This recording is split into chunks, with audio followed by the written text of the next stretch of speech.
Hello all, welcome to LTX classes. చూడండమ్మా, మనము యూపీఎస్సీలో పాలిటీలో ఉన్న ఇంపార్టెంట్ టాపిక్స్ అన్నీ కూడా క్లియర్గా సిరీస్ వైజ్ చేయడం అనేది జరుగుతుంది. చూసారమ్మా, మనం ఇంపార్టెంట్ కాన్సెప్ట్స్ పేరు మీద యూపీఎస్సీలో ఏపీఆర్ అయిన పాలిటిక్స్ సంబంధించిన ఇంపార్టెంట్ కాన్సెప్ట్స్ అన్నీ కూడా నీట్గా డీటెయిల్డ్గా షార్ట్ వీడియోస్లో మనం ఎక్స్ప్లెయిన్ చేయడం అనేది జరుగుతుందమ్మా. ఈరోజు మనం తీసుకున్న టాపిక్ వచ్చేసి advisory jurisdiction. Okay, advisory jurisdiction of Supreme Court. Supreme Court అనేది ఇండియాలో ఉన్న హయ్యెస్ట్ కోర్ట్ అనమాట. ఈ సుప్రీంకోర్టుకి అడ్వైజరీ జ్యూరిస్డిక్షన్ అనేది కాన్స్టిట్యూషన్ ఇచ్చింది. ఎక్కడ ఇచ్చింది? ఆర్టికల్ 143. ఇదంతా కూడా మనం డిస్కస్ చేస్తాం, కంగారు పడకండి. సో ఆ టాపిక్ అంతా కూడా మనం ఈరోజు డిస్కస్ చేస్తాం అనమాట. ఆర్టికల్ డీల్ చేస్తుంది దిస్ ఈజ్ శ్రీనివాస్. సో ఇంకా లేట్ చేయకుండా మనం ఆర్టికల్లోకి ఒకసారి వెళ్దాం. చూడండి, మనం ఎల్టీఎక్స్ క్లాసెస్ నుంచి హరియప్ బోర్డ్ అనేది పెట్టడం జరిగింది. చూడండి, ఇక్కడ మనకి యూపీఎస్సీ ఆఫ్లైన్ మనం ప్రొవైడ్ చేస్తున్నాం, యూపీఎస్సీ ఆన్లైన్ ప్రొవైడ్ చేస్తున్నాం, ఏపీపీఎస్సీ టీఎస్పీ గ్రూప్ 1 కూడా ప్రొవైడ్ చేయడం జరుగుతుంది. ఓకేనా సార్? ఇవన్నీ మాకు తెలుసు. దేనికి ఇది అంటే మెయిన్ మనకి UPSC and APPSC group courses fees అన్నీ కూడా 10,000 పెరగబోతున్నాయి. యూపీఎస్సీ ఆఫ్లైన్ చూడండి అమ్మా, మనం ఎక్కడెక్కడ ఉన్నాం? హైదరాబాద్లోని, విశాఖపట్నం, శ్రీకాకుళం 3 ఆఫ్లైన్ బ్రాంచెస్ అనేవి మనకి 3 డిస్ట్రిక్ట్లో ఉండడం జరుగుతుంది. యూపీఎస్సీ ఆఫ్లైన్ జాయిన్ అయితే మీకు జిఎస్ పార్ట్స్ అన్నీ కవర్ అయ్యి ఎస్ఐ పార్ట్ అన్నీ కూడా కవర్ అవుతుందమ్మా. ఓకేనా? అన్నీ కూడా మీకు కవర్ అవ్వడం జరుగుతుంది యూపీఎస్సీ ఆఫ్లైన్లో. మనకి unlimited accessibility plus life time validity అనేది ఉంటుంది. ఎవరమ్మా మనం ఇస్తున్నాం అది లైఫ్ టైం వ్యాలిడిటీ అనేది మనం ఇస్తున్నామన్నమాట. ఓకేనా? యూపీఎస్సీ ఆఫ్లైన్ తీసుకుంటే యూపీఎస్సీ ఆన్లైన్ కోర్స్ వచ్చేసి పూర్తిగా ఫ్రీ అనమాట. యూపీఎస్సీ ఆన్లైన్ కోర్స్ మనకి అన్లిమిటెడ్ యాక్సెసిబిలిటీ ఉంటుంది, లైఫ్ టైం వ్యాలిడిటీ అనేది ఉంటుంది. అన్లిమిటెడ్ యాక్సెసిబిలిటీ అంటే మీ కోర్స్ ఒక క్లాస్ అనేది ఒకసారి చూడండి, 2 సార్లు చూడండి అని చెప్పం. ఎన్నిసార్లు కావాలంటే అన్నిసార్లు క్లాస్ అనేది మీరు యాక్సెస్ చేసుకోవచ్చు అనమాట. అది యూపీఎస్సీ ఆన్లైన్ ప్యాకేజ్ అనేది. మీకు మొత్తం లైవ్ క్లాసెస్, రికార్డెడ్ క్లాసెస్ అన్నీ కూడా పూర్తిగా అవైలబుల్ ఉంటాయి ఫ్రీగా. సో ఆఫ్లైన్ తీసుకుంటే ఆన్లైన్ క్లాస్ అనేది కాంప్లిమెంటరీ అమ్మా. మనకి యూపీఎస్సీ ఆఫ్లైన్ తీసుకుంటే ఏపీపీఎస్సీ టీఎస్పీఎస్సీ క్లాసెస్ కూడా కంప్లీట్లీ కాంప్లిమెంటరీగా ఫ్రీగా వస్తాయమ్మా, లైవ్ ప్లస్ రికార్డెడ్ క్లాసెస్ అనేవి. చూడండి, మనకి ఆంధ్రప్రదేశ్ నుంచి, తెలంగాణ నుంచి గ్రూప్ 1 నోటిఫికేషన్ పడబోతుంది అన్నది గ్యారంటీ అనేది ఉందన్నమాట. తెలంగాణలో అయితే ఆల్రెడీ మినిస్ట్రీ ఆఫ్ ఫినాన్స్ వాళ్ళు ఓకే కూడా చేయడం జరిగింది అనమాట. ఓకే, ఎప్పుడైతే మినిస్ట్రీ ఆఫ్ ఫినాన్స్ వాళ్ళు ఓకే చేయడం జరిగిందో ప్రాసెస్ అనేది స్టేట్ పబ్లిక్ సర్వీస్ కమిషన్ నుంచి చాలా స్పీడ్గా అనేది జరుగుతుందన్నమాట. ఓకేనా? సో అందుకనే ఏపీపీఎస్సీ నుంచి, టీఎస్పీఎస్సీ నుంచి గ్రూప్ 1 నోటిఫికేషన్ అనేది త్వరలో రాబోతున్నది. సో అందుకే మనం ఒకసారి నోటిఫికేషన్ వచ్చిందంటే హార్డ్లీ 3-4 మంత్స్ మాత్రమే మిగులుతుందమ్మా. 3-4 మంత్స్లో మనం ఏం చేయగలం? కేవలం రివిజన్ మాత్రమే చేయగలం. సో నోటిఫికేషన్ వచ్చేసరికి మనం క్లాసెస్ అనేవి పూర్తిగా కంప్లీట్ చేసుకొని ఉన్నాము అంటే మనకి ఈ 3-4 మంత్స్లో రివిజన్ సరిపోతుంది, ఎగ్జామ్ అనేది మనం బాగా రాయగలం అనమాట. సో అందుకే ఎంత ఎర్లీగా స్టార్ట్ చేస్తే అంత మంచిదమ్మా. సో చూడండి, మనకి యూపీఎస్సీ ఆఫ్లైన్ ఫీజు వచ్చేసి కేవలం 70,000 రూపీస్, ఆన్లైన్ వచ్చేసి 60,000 రూపీస్, మనకి ఏపీపీఎస్సీ టీఎస్పీఎస్సీ వచ్చేసి కేవలం 40,000 రూపీస్ మాత్రమే.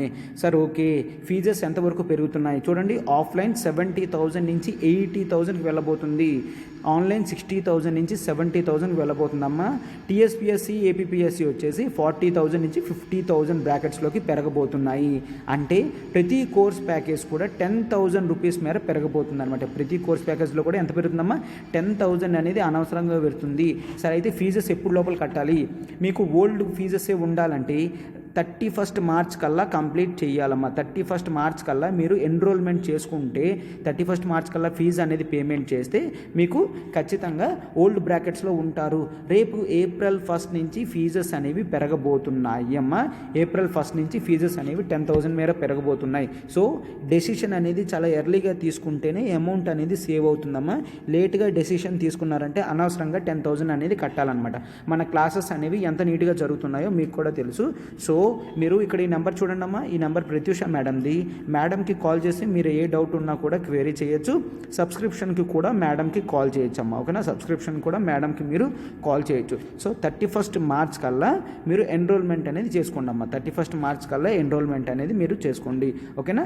సో చూడండి అమ్మా, అందుకనే హరియప్ బోర్డు పెట్టడం జరిగింది. సో డెసిషన్ అనేది చాలా ఎర్లీగా తీసుకోండి అమ్మా. మనము హైదరాబాద్లో అశోక్ నగర్ బ్రాంచ్లో క్లాసెస్ అనేవి స్టార్ట్ చేయడం జరిగింది. మనం యూపీఎస్సీ ఇన్ఫినిటీ కోర్స్ ఆఫ్లైన్లో హైదరాబాద్లో ఇస్తున్నామమ్మ.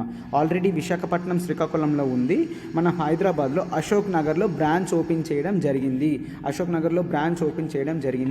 అందరూ కూడా మన యూట్యూబ్ క్లాసెస్ ఎవరైతే ఫాలో అవుతున్నారో అందరికీ కూడా ఓపెన్ ఇన్విటేషన్ అమ్మ. ఖచ్చితంగా ఫ్రీ డెమో 3 డేస్కి అనేది మీరు ఫ్రీగా అటెండ్ అవ్వచ్చమ్మా. వరుసగా 3 డేస్ కూడా క్లాసెస్ అనేవి మీరు ఎక్స్పీరియన్స్ చేయండి. ఫస్ట్ మీరు ఎక్స్పీరియన్స్ చేయండి. క్లాసెస్ అనేవి ఎక్స్పీరియన్స్ చేస్తేనే మీకు క్లాస్లో ఉన్న ప్రొడక్టివిటీ అనేది మీకు తెలుస్తుందమ్మా. సో 3 డేస్ ఫ్రీ డెమోని ఖచ్చితంగా అందరూ వినియోగించుకోండి. మనకి యూపీఎస్సీ ఇన్ఫినిటీలో అన్ని జిఎస్ కోర్సెస్ ప్లస్ ఎస్ఏ కోర్స్తో కలిపి మొత్తం ప్రొవైడ్ చేయడం జరుగుతుందమ్మా.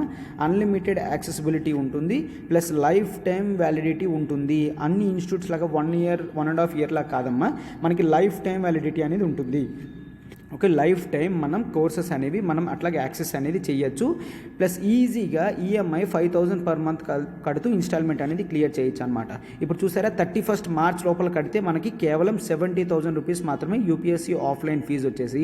సో హ్యాపీగా 14 × 5,000 కట్టుకోవచ్చు. 14 మంత్స్లో మొత్తం ఫీజు అనేది కంప్లీట్ చేయొచ్చమ్మా. అంటే ఒకేసారి కట్ అవసరం లేదు.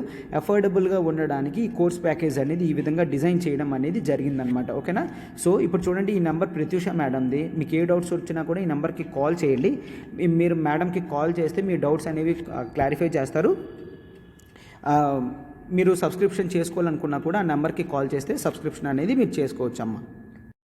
ఇండియాలో మనకి సుప్రీంకోర్టు అనే బాడీ ఉంటుంది కదమ్మా.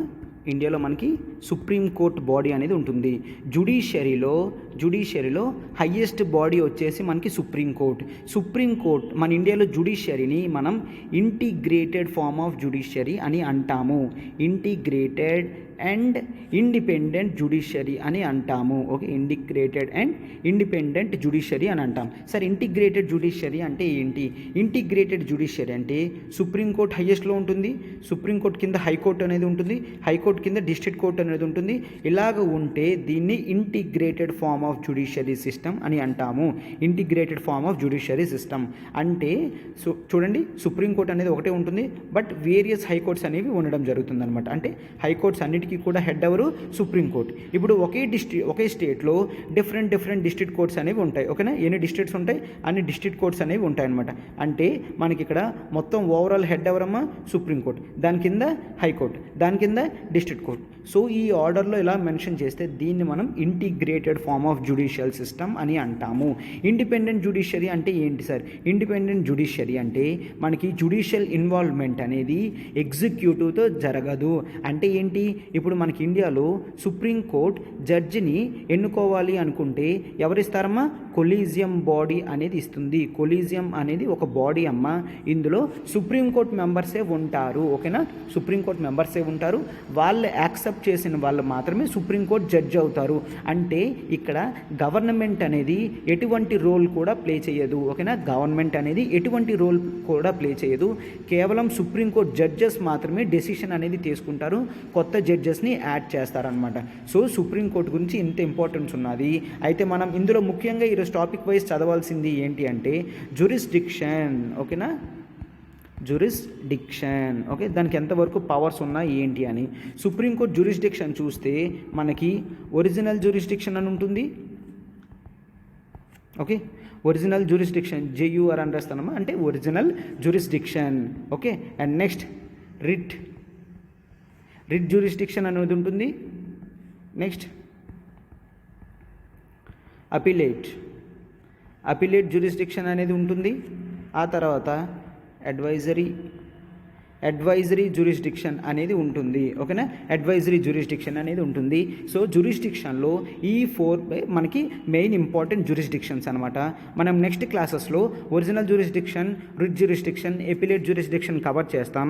ఇప్పుడు మనం మెయిన్ ఫోకస్డ్గా టాపిక్ అడ్వైజరీ జ్యూరిస్డిక్షన్ అనేది తీసుకుంటాము. అడ్వైజరీ జ్యూరిస్డిక్షన్ అనేది మనం ఇప్పుడు క్లియర్ చేస్తాం. క్లియర్గా చూడండి అమ్మా ఒక్కసారి.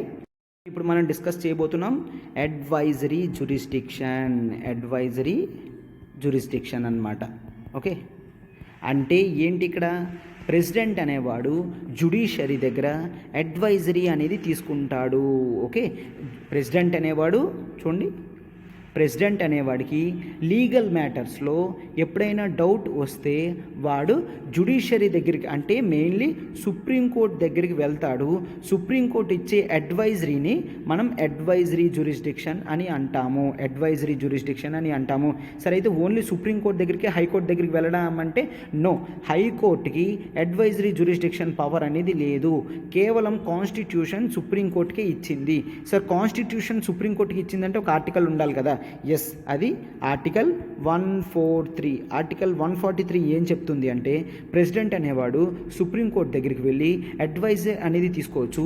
దాన్నే అడ్వైజరీ జ్యూరిస్డిక్షన్ అని అంటారని క్లియర్గా ఆర్టికల్ 143లో రాయడం అనేది జరిగిందమ్మా. ఇప్పుడు అడ్వైజరీ జ్యూరిస్డిక్షన్ తీసుకుంటామమ్మా. చూడండి, ఆన్ ఎనీ క్వశ్చన్ ఆఫ్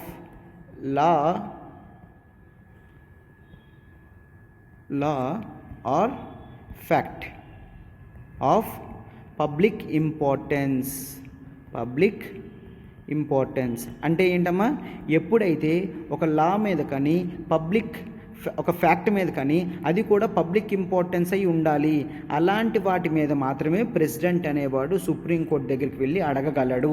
అంటే ఏదైతే పబ్లిక్ ఇంపార్టెన్స్ కాదో అటువంటి లా కానీ ఫ్యాక్ట్ కానీ అయితే దాని గురించి అడిగే కెపాసిటీ అనేది ఉండదు. ఓకేనా? అంటే ఏదైనా క్వశ్చన్ అడిగాడు అంటే దాని లీగాలిటీ గురించి అడగాలి. ఓకే, దాని లీగాలిటీ గురించి అడగాలి. లేదంటే తనకి లా మీద కానీ ఫ్యాక్ట్ మీద కానీ డౌట్ వస్తే అడగాలి. అవి ఏ ఉన్నా కూడా పబ్లిక్ ఇంపార్టెన్స్ అయి ఉండాలి. పబ్లిక్కి అవసరం లేని టాపిక్ అయితే దాని గురించి చర్చించాల్సిన అవసరం లేదు, దాని గురించి అడగాల్సిన అవసరం కూడా లేదు అన్నమాట. ఓకేనా? ఫర్ ఎగ్జాంపుల్ ఇప్పుడు చూడండి, రామ్ జన్మభూమి కేస్. ఓకే, రామ్ జన్మభూమి కేసు. ఓకేనా? రామ్ జన్మభూమి కేసు సాల్వ్ అయిపోయింది కదమ్మా. సో రామ జన్మభూమి కేసు 1993లో సుప్రీంకోర్టు వాళ్ళ దగ్గరికి ప్రెసిడెంట్ అడ్వైజ్ తీసుకోవడానికి వచ్చారు. ఎందుకు? ఈ రామ జన్మభూమి కేసులో ఏంటి, it involves question of fact. Land అనేది ఎవరిది, అది పబ్లిక్ ఇంపార్టెన్సా? Yes, public importance. ఎందుకు? రిలీజియన్ ఇష్యూ అనేది మొత్తం నేషన్ వైడ్కి సంబంధించింది కాబట్టి, మొత్తం ఓవరాల్ పబ్లిక్ ఇంపార్టెన్స్ ఉన్నది కాబట్టి, ఫ్యాక్ట్ బేస్ మీద కాబట్టి, అంటే ఆ ల్యాండ్ రాముడిదా లేదంటే ముస్లిం వాళ్ళదా కనుక్కోవడానికి అని చెప్పేసి ప్రెసిడెంట్ అనేవాడు జనరల్గా సుప్రీంకోర్టు దగ్గరికి అడ్వైజరీ జ్యూరిస్డిక్షన్ గురించి రావడం అనేది జరిగిందనమాట. ఓకేనా? ఎప్పుడు 1993లో. ఓకేనా? సో అక్కడ అడ్వైజరీ జ్యూరిస్డిక్షన్ అనేది ఇవ్వడం జరిగింది. సుప్రీంకోర్టు వాళ్ళు అడ్వైజరీ జ్యూరిస్డిక్షన్ అనేది ఇస్తారు. ఓకేనా? ఇదొక ఫ్యాక్ట్. మళ్ళీ ఇంకొకటి చూడండి అమ్మా. మరొకటి ఏంటి అంటే which involve any dispute arising out of any pre-constitutional treaty.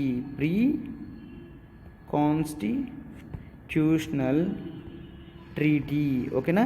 ఏదైతే కాన్స్టిట్యూషన్ రాకముందు ఏవైతే ట్రీటీస్ ఉన్నాయో దాంట్లో ఏదైనా డిస్ప్యూట్ వస్తే దాన్ని ఎగ్జిక్యూటివ్ కానీ ఎలా సాల్వ్ చేయాలి అన్న దాని మీద డౌట్ వస్తే ప్రెసిడెంట్ అనేవాడు సుప్రీంకోర్టు దగ్గరికి అడ్వైస్ తీసుకోవడానికి వెళ్ళొచ్చు. అనమాట. ఈ 2 కండిషన్స్ అనేవి అడ్వైజరీ జ్యూరిస్డిక్షన్లో ఇవ్వడం జరిగింది. ఒకటేంటి, లా కానీ ఫ్యాక్ట్ కానీ పబ్లిక్ ఇంపార్టెన్స్కి ఇన్వాల్వ్ అయితే దాన్ని అడగచ్చు. లేదంటే ఏదైనా డిస్ప్యూట్ అనేది arising out of pre constitutional treaty, constitution రాకముందు వచ్చిన ట్రీటీ అయినా, ఒకవేళ కాన్స్టిట్యూషన్ రాకముందు జరిగిన అగ్రిమెంట్స్ అయినా, లేదంటే ఎంగేజ్మెంట్స్ అయినా, ఏదైనా కూడా ప్రెసిడెంట్కి డౌట్ వస్తే వెంటనే వీళ్ళని సొల్యూషన్ అనేది అడగచ్చు. అడ్వైజరీ జ్యూరిస్డిక్షన్ ఆఫ్ ఆర్టికల్ 143 అనేది యూజ్ చేయొచ్చు. సుప్రీంకోర్టుని అడుగుతాడనమాట. సుప్రీంకోర్టుకి చేయమని అడుగుతాడు, డౌట్ అనేది క్లారిఫై చేయమని అడగడం అనేది జరుగుతుందమ్మా. అయితే ఇక్కడ ఖచ్చితంగా సుప్రీంకోర్టు అడిగిన డౌట్కి సొల్యూషన్ అనేది ప్రొవైడ్ చెయ్యాలా అంటే క్లియర్గా ఏం చెప్తున్నారు, ఈ ఫస్ట్ ఆప్షన్ ఏదైతే ఉందో అంటే on the matter of law or fact ఏదైతే ఉందో సుప్రీంకోర్టు అయితే అడ్వైజ్ ఇవ్వచ్చు, లేదంటే రిఫ్యూజ్ చేయొచ్చు. అయితే అడ్వైజ్ ఇవ్వచ్చు, లేదంటే రిఫ్యూజ్ అనేది కూడా చేయొచ్చు అనమాట. సో మీకు ఎగ్జామ్లో ఎలా ఇస్తాడు, అడ్వైజరీ జ్యూరిస్డిక్షన్లో ఖచ్చితంగా సుప్రీంకోర్టు అడ్వైజ్ ఇవ్వాలి అని నో, ఇటువంటి లా కానీ ఫ్యాక్ట్ ఆఫ్ పబ్లిక్ ఇంపార్టెన్స్ వస్తే అడ్వైస్ ఇవ్వచ్చు, లేదంటే రిఫ్యూజ్ చేయొచ్చు. But any disputes arising out of pre constitutional treaty కానీ అలాగే ఏదైనా ఉంటే సెకండ్ ఆప్షన్ మీద ఉంటే ఖచ్చితంగా ఇవ్వాలి. సుప్రీంకోర్టు అనేవాళ్ళు అడ్వైజ్ అనేది ఖచ్చితంగా ఇవ్వాలి. సార్ అయితే ఈ అడ్వైజ్ అనేది కన్ఫామా, మ్యాండేటరీయా అంటే నో. ఈ అడ్వైజ్ ఇది ఓన్లీ అడ్వైజ్ మాత్రమే, ఇది ఓన్లీ అడ్వైజ్ మాత్రమే. ప్రెసిడెంట్ నచ్చితే తీసుకుంటాడు, నచ్చకపోతే ప్రెసిడెంట్ అనేవాడు మరి తీసుకోడు. ఓకే, నచ్చితే తీసుకుంటాడు, నచ్చితే ఓకే అంటాడు, లేదంటే నో అంటాడు. అంటే advice given by Supreme Court is not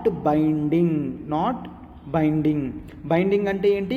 ఖచ్చితంగా చేయడం. బట్ నాట్ బైండింగ్ అంటే సుప్రీంకోర్టు చెప్పింది ఖచ్చితంగా ప్రెసిడెంట్ చేయాల్సిన రూల్ లేదు. ఇది సుప్రీంకోర్టుకున్న అడ్వైజరీ జ్యూరిస్డిక్షన్.